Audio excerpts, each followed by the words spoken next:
Hello, everybody. I wasn't planning on continuing this so soon, but I've had a fucking horrendous few days. So I thought, you know what, I could do with a laugh. Of course, that seems a bit mean, doesn't it? Not taking this seriously. And I did want to, I did want to let's look at it and try and uncover. Let's try and take it as seriously as we can and see where it takes us. So, the lawsuit is what we're just in case anybody's not seen. The first one we're going over, Lorne's lawsuit against NBC. It's been done before. However, it's certainly worth a revisit.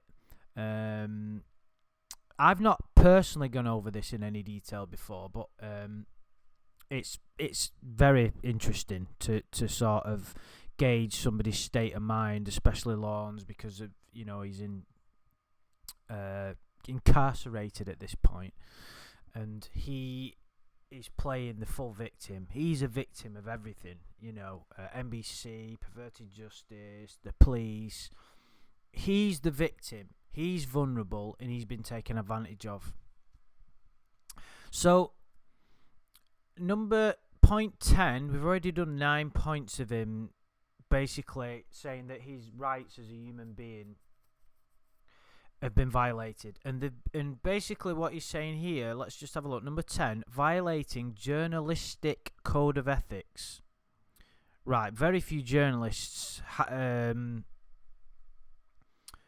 would probably agree with this, or would specifically have a little pocket notebook that they walk around with the journalistic code of ethics that they must keep to. It's in England, journalists, the media. I think it's renowned, isn't it, throughout the world that our media is fucking atrocious. They've got no ethics and morals whatsoever. Anything to sell a story. Some of the sort of, I mean, you get it in the US with the paparazzi, but I think it's more prevalent in England.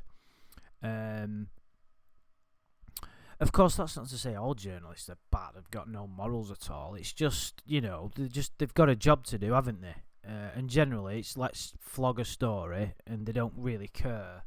Especially the ones that work for the newspapers in England, like The Sun and The Mirror and all that garbage. Anyway, NBC showed no regard for any of the journalistic code of ethics by producing the television show To Catch a Predator. It makes me laugh when I see To Catch a Predator, because it's like, this is the show that you were in. You were caught on To Catch a Predator, and you were caught. Predator. Does that kind of not... Never mind. These code of ethics were made to keep an honourable... Did you do your experimenting? To keep an honourable and respectable system within journalism. By violating these codes, a journalist also violates a person's constitutional rights to privacy. Yeah, but he's not said why. He's just said violating journalistic code of ethics because they've broadcast a show without any regard for the journalistic code of ethics by producing the show. And then he just babbles on about why they were made. So is it like, by violating these codes, a journalist also violates a person's constitutional rights to privacy? How? You can't just rattle that off and not give any explanation. It did say at the top that they don't want war and peace about it, but it's a bit... That's very, very strange way of putting it. It's like... To be fair, as we've said before, NBC's production of To Catch a Predator, I think, was pretty good. Mainly because of how Chris Hansen approached it.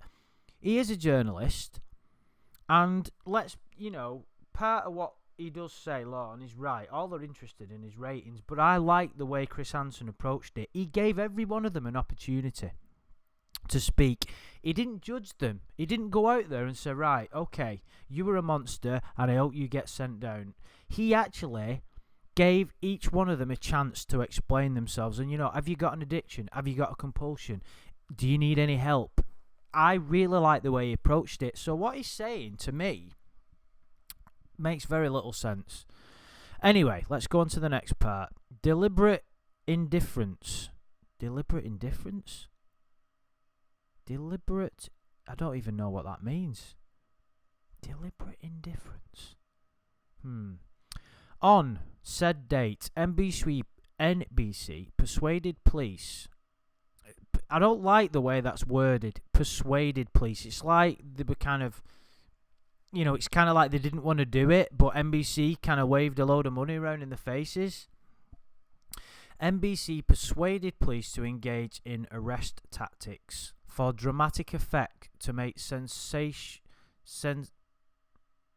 sensational television footage in a manner that broadcaster knew would humiliate suspect being arrested. I suppose part of what he's saying is right.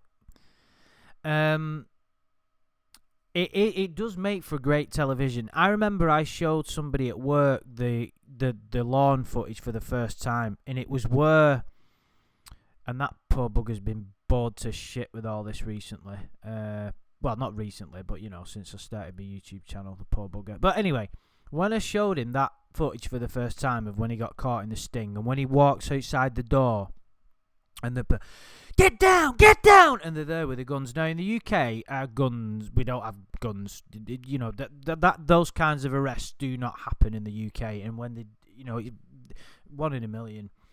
So it makes for even more dramatic footage over in the UK. So when he saw that, he was like, "Wow, look at that! They've really got him." So it was dramatic. However, this is the way I look at it, right? There's no need... I don't quite understand why someone walks out of that door and they have to get the guns on him. It doesn't make any sense to me. He's not a danger. There's no evidence or intelligence to suggest he's got any access to a weapon. He's going to be carrying a weapon. I don't understand why they can't just stand outside and say, "Mr. Armstrong, you're under arrest." So I do get that. It doesn't make much sense to me. In the UK, listen, tell me if you think I'm not making any judgments. What I'm saying is things work very differently in the UK. If there was that kind of a situation, I do understand that over in the US, everybody has access to guns and it's a totally different world. But that being said, do the guns have to get pointed on everybody? It just seems... I don't quite get it, to be honest. You didn't seem to be any need. I mean, listen, it was fucking funny, wasn't it? But there didn't seem to be any need to point the guns at him and say, "Get down on the floor." Their sort of train of thought will be, we're not taking any chances. But chances with what? I'm only being fair. Listen, at the end of the day, Lorne got what was coming to him, got arrested, got sent to jail. But there's no need to point guns at someone when there's no need to. So I do get what he's saying. But it wasn't... What I don't agree with what he's saying here. It was persuaded police to engage in arrest tactics for dramatic effect to make sensational television. It wasn't done for TV. The police are not going to point the guns out just to make it look good on TV. They have adapted whatever tactic they saw fit. I don't necessarily agree with that tactic in that situation. Like, for instance, there were lots of predators. Well, not lots, but there were a few predators caught on TCAP that have mentioned guns. The cop, the ex-cop, the one who said he carries guns around with him. At the end of the day, Jesus Christ, of course you have to adopt those kind of tactics there. But he's not right in what he's saying. It wasn't made to do, to make dramatic footage. It was, NBC filmed it and the police did their part. So what he's saying is, suspects' rights were violated by turning an arrest into a staged... I mean, what does he think it was like? a staged performance. That's nonsense. You see, this is where... You see, every now and again, very rare, Lorne makes a good point. Or not a good point, but you get what his train of thought is, and to some respects you can agree with what he's saying, like how some of the other Predators got off with it and he got done. You can understand that.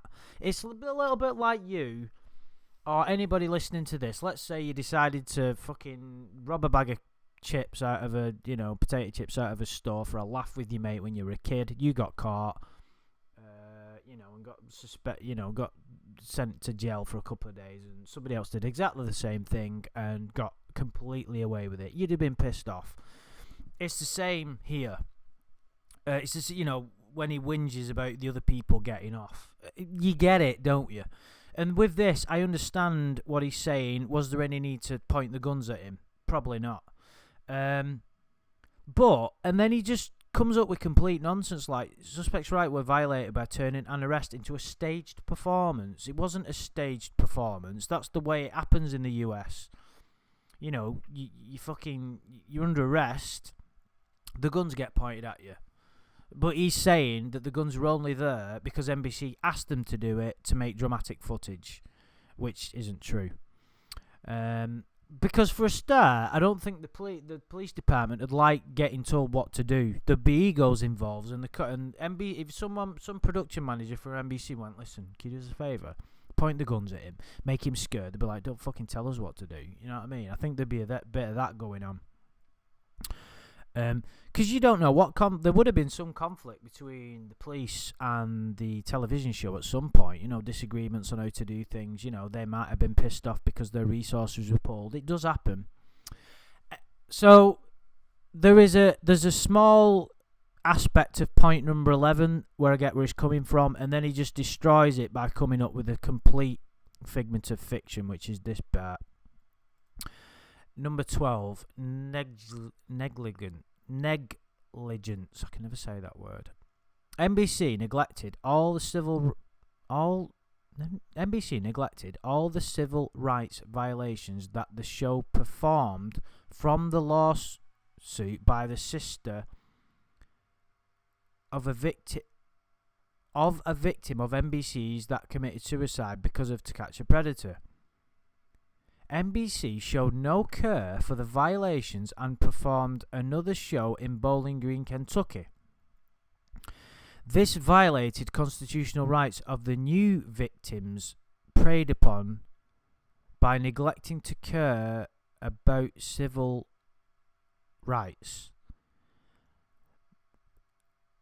Right, I'm struggling to comprehend how that was worded. I understand the point of it is he's whinging about the Murphy sting where this is the one I'm talking about. Murphy is where they all got off with it because the district attorney topped himself. So he's saying that NBC he's jumping on the back of that. The suicide from the guy that was caught, the district attorney. NBC neglected all civil rights violations that the show performed. Right, I think he means display. A better way would have saying it would have been displayed. Violations that the show displayed from the lawsuit by the sister. Right, so it was the sister of Comrade Murray. Is it Comrade Murray? Not Comrade Murray. Is he the fucking doctor that killed Jackson? You know what I mean? The fucking district attorney who got caught in Murphy and killed himself. The sister of him sued NBC and got a out of court settlement. We don't know how much that was, but I think we can say it was a considerable amount. And I think that's ultimately what led to the end of To Catch a Predator.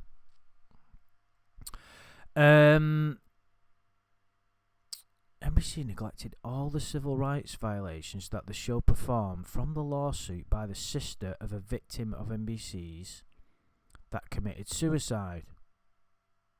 The sister of a victim. So what Lorne's saying here is that the DA that killed himself was a victim of NBC's because he killed himself. Now, there's many different ways of looking at that. He committed suicide, I think it's pretty fair to surmise that he did that because of how high profile he was. Because basically he knew he'd fucked up and there was no way out of it. He got caught on the camera trying to groom a child. It was bang to rights basically. There's no getting out of it, and there was a way of getting out of it, and he thought the only way was to commit suicide rather than facing up to his responsibilities. But what Lorne's saying here is that he's a victim of NBC. There's many different. Obviously, that's what the family would say, but of course they would. They're looking to people to blame, and the last person they're going to blame is the sister. Is going to be his brother.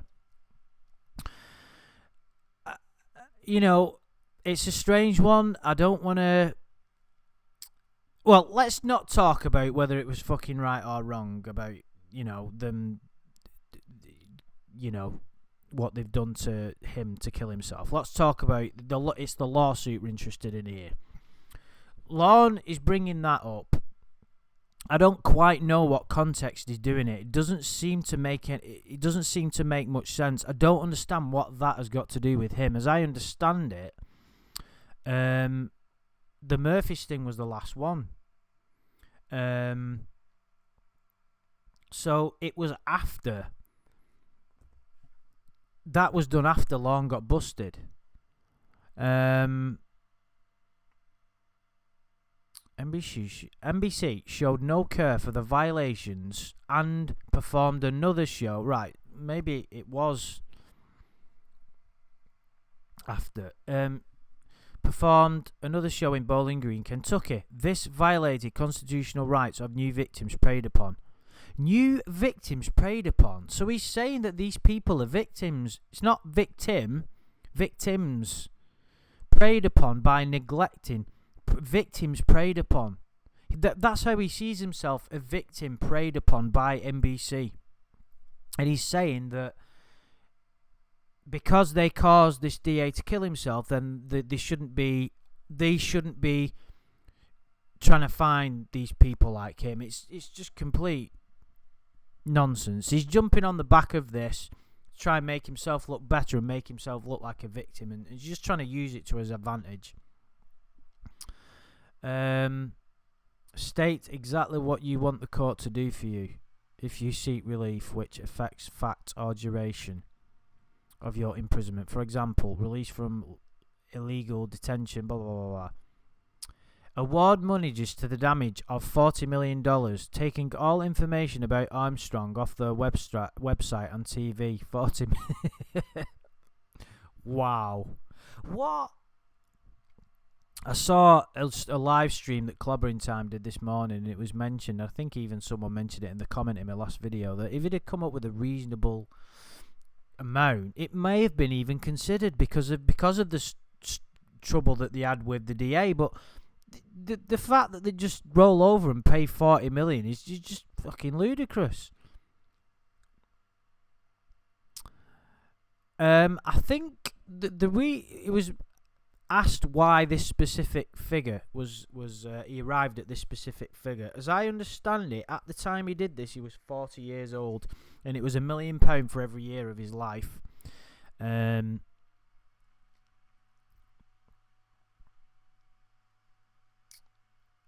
Oh, hang on. So I think it's about right, isn't it? Because he was in 21st of April 2011. I think he was 40, wasn't he? So it makes sense. Statement of facts. This will be good. So I don't know. Is this just something he's added onto it? This statement of facts, because the case is not. This isn't part of the actual document that he was given. This is something that's been typed. So I don't know how this was produced. I don't. Is it something he did on a computer in prison and then printed it out? But anyway, it's something that he's come up with. So let's have a read of it. Statement of facts. So from what he's saying is, This is factual. There's no debate about this. This is a statement of facts. Suspect began conversation with Dateline Decoy on September 17, 2007. At the beginning of the online chat, Suspect... Oh, Jesus fucking Christ. Suspect had only good intention and had warned the decoy who stated she was 13 years old and from Bowling Green, Kentucky, of the dangers of the internet. Well, that's true. He did warn her of the dangers of the internet. What he didn't say, he is one of the dangers of the internet. He had told her to never give out any of her personal information, such as phone numbers, address, real name, or school she attended to anyone on the internet. That's very true, he did. The decoy had initiated the sex talk by asking suspect what a pervert was. You know, I've thought about this, and the only conclusion I can come to is with regard to his tactics here, is that he didn't think that whoever would pick this up would bother to read the chat and just take his word for it, or maybe skim through it. He must have gone back over the chat log at this point, because unless he had a very good memory about it, because don't forget this is several years later, she did ask him what a pervert was, I believe, because he mentioned it first. So it's kind of like what he's saying here. It's like a half-assed part of the chat log. It's like his own interpretation of the chat log, like a really like a edited version. Do you know what I mean? It's not the proper version. So the only thing I can think of is he's trying to fool somebody. It's like he's trying to fool the courts or the judge into believing what he's saying, which is fucking remarkable. Suspect answered her question, and decoy continued to keep suspect on sexual topics. I mean, I have no words. Decoy had asked suspect if they would ever be able to meet in real life, and suspect had told her not until she turned 18 years of age, which isn't fucking true at all. Suspect had never any intention to meet her or talk any sexual talk with her. That doesn't make any sense. Lorne must have written this because, well, it's just the way he talks. His sentences sometimes don't make any sense. Suspect had never had any intention to meet her or talk any sexual talk with her. Well, why was you talking sexual talk with her then? Suspect had gone into an adult chat room. I love it how not only does he put this in quote unquote as he loves to do, he also types it in capital letters. Suspect had gone into an adult, just to make you aware, chat room and never planned on meeting an underage girl. This, I mean, the only thing I can say about, well, it's not the only thing, but one of the things I'll say without dwelling on this too much is he tried talking to other underage girls. It's fucking irrelevant whether you go into an adult chat room. He's not. This is what makes me laugh. It's like as if he's going to go into a under 13s only chat room and suddenly there's a bloke in there who's 37 years of age. It's like you'd stand out like a sore thumb. Of course he's going to go. And it wasn't an adult only chat room, otherwise there wouldn't have been underage kids in it. When suspect would show an attitude of not wanting to meet after decoy had talked him into it.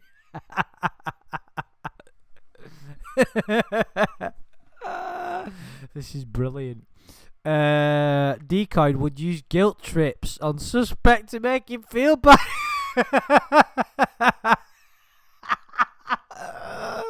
Can you imagine, right? If this went to trial, if this had have ever gone to trial, right, and he hadn't have fucking pled guilty, something that he never fucking points out in this lawsuit.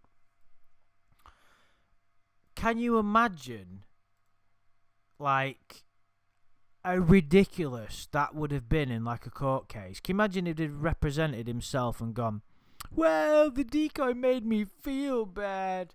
It's like, okay, so because this decoy made you feel bad, which she didn't, but we'll just assume for a minute that she did, that justifies what you did. Unbelievable. It's just, decoy knew that suspect had just moved to Nashville from Maine because of mental and financial issue and abuse from family and friends. I needed a new start. Oh my god. So this is just brilliant, isn't it? This is brilliant. Like, let's put aside the fact that of what he did. He's saying here is that the decoy talked him into it, used guilt trips on him, made him feel bad, took advantage of the fact that he'd moved to start anew because of mental and financial abuse from family and friends. So he's a victim, and he's vulnerable. Just look within the 1, 2, 3, 4, 5, 6, 7 lines in, and talked into it, used guilt trips, made him feel bad, mental and financial abuse from family and friends, very vulnerable, all within those couple of sentences. It's unbelievable. It's almost like some innocent person's walking down the street and some people kidnap him and stand him up on trial for abuse of a minor, for online abuse of a minor. But if you were to read this and not know anything about the chat log, let's just say you'd never knew anything about law, or you'd never seen the show, or you'd never read the chat log, and you was reading this, you'd think you'd feel like it was a conspiracy against him to get him stitched up, because you wouldn't think that anybody would be blatantly lying about this, because you'd think, well, why would he lie? Because surely the evidence would point to the contrary, so he must be telling the truth. Decoy realised suspect was very vulnerable and used this to get him to the Sting House. On October the 18th, suspect's birthday. So it's like I mentioned in the previous video, he actually believes that the fact that it was his birthday was a deliberate thing. It wasn't an accident, which of course it was. He believes that was orchestrated by NBC to inflict more emotional turmoil on him. As planned by Dateline to intentionally cause suspect to be more fucking what? As planned. That's what I mean. I went on that rant then before I'd even read this last bit. As planned by Dateline to intentionally cause suspect to be more distraught. Oh, that's just this one paragraph here. Look at everything that's caught in that. Let's just go over it again, right? This is one paragraph. Suspect would show an attitude of not wanting to meet Decoy after Decoy talked him into it. So he's been talked into it.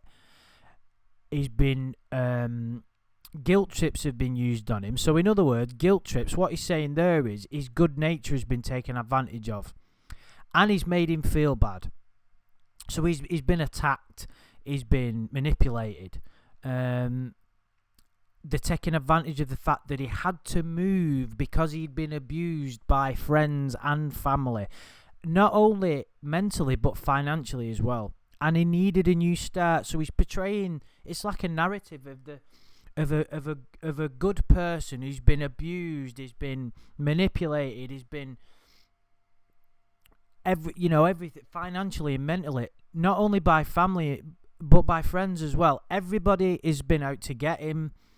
He was brave and took a chance and started somewhere new, and he's been taken advantage of. He was vulnerable, and they've done it on his birthday to make him more distraught. It's that one sentence.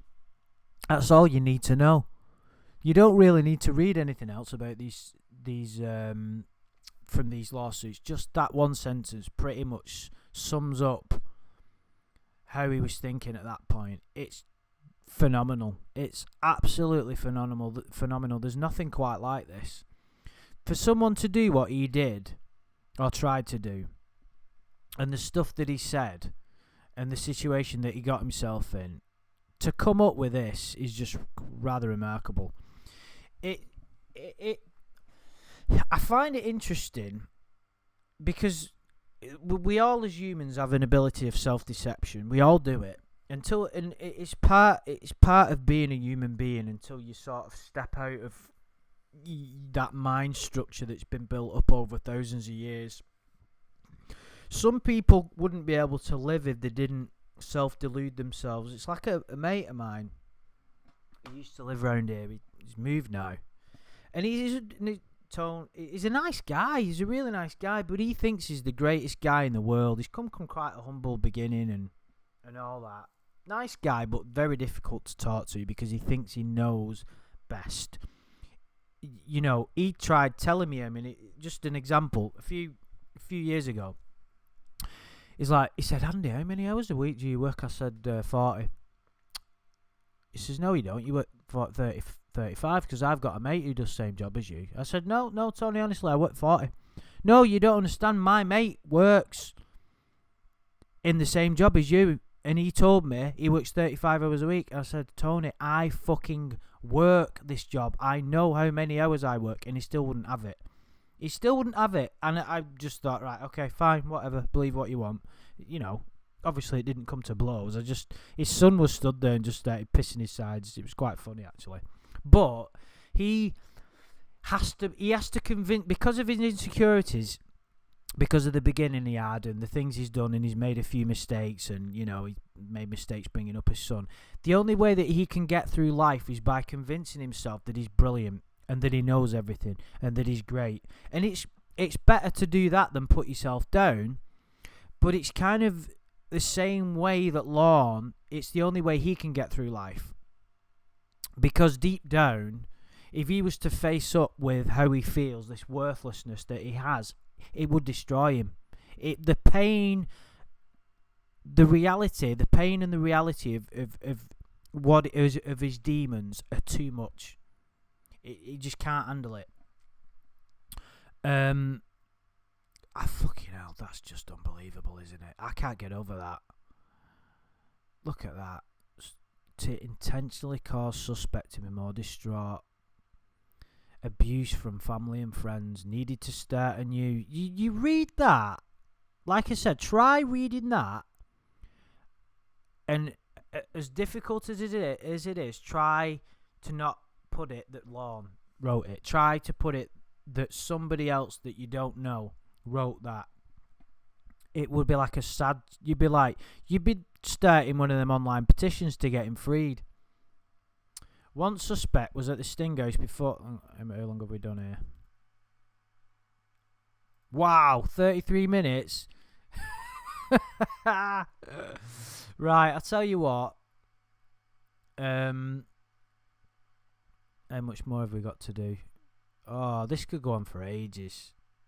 Oh, this is great. Right, I'll do another part. This, I might as well continue with these. But for the time being, I'll stop there. And I'll continue with these if there is a call for it, if people are still enjoying it, another time. There's a lot to get our teeth into, isn't there? There's a bit of fun with it we can have and some speculating we can do.